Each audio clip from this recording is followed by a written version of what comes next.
Carmel's mission to empower veterans critical and far-reaching. More than a quarter of all people living in El Paso County and surrounding communities are veterans. Data from the Census Bureau indicates 93,000 veterans live in El Paso County alone. More than 20,000 of them visited Mount Carmel Veteran Services Center last year, and through their partnerships, more than 32,000 veterans positively impacted by a Mount Carmel program here in southern Colorado. Mount Carmel here in Colorado Springs, an extension of the vision of Jay Cimino, president and CEO of Phil Long Dealerships, and his initial venture in his hometown of Trinidad, the Mount Carmel Health, Wellness, and Community Center.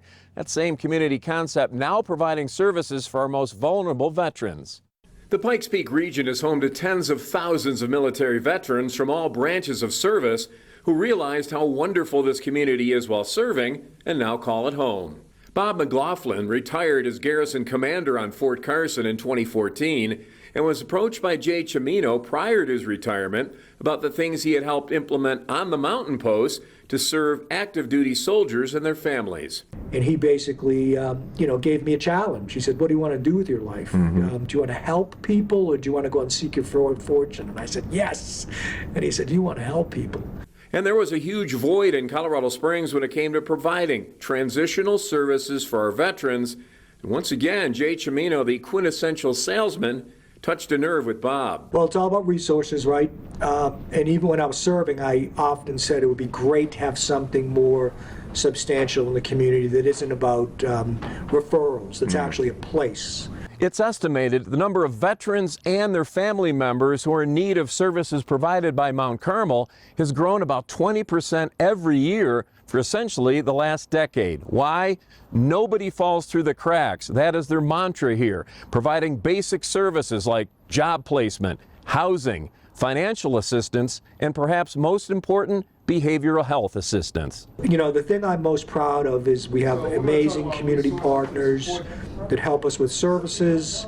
Most of the great foundations in the community help out because I think they see the value. And those community partnerships are key. Providing services comes at a financial cost, however, and for a nonprofit, that could be problematic. It was one of the initial concerns for McLaughlin, but once again, Jay Cimino calmed those fears, and his rationale makes sense. And Jay said, from his business acumen, said, hey, look, don't worry about money.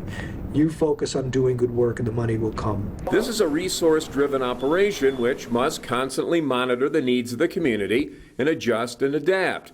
That's where Jim Hannon, chairman of the Mount Carmel Board of Directors, and the entire staff here comes in. So yes, to some degree we are looking at Bob mostly provides these ideas of things that he wants to do, that he wants to expand the services here at Mount Carmel, and we'll talk about those as a board, and then we'll go through what the pros and cons are. Is this the right time to do that? Those kinds of things. The VA itself is a very important partner.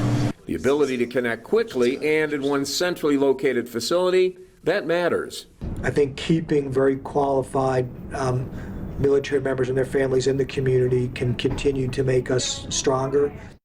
And Mount Carmel continues to grow with a new office in Pueblo, plans to expand beyond that to the San Luis Valley and other locations where there is a need across southern Colorado. So scan that QR code right now to ensure these valuable Mount Carmel programs continue for years to come.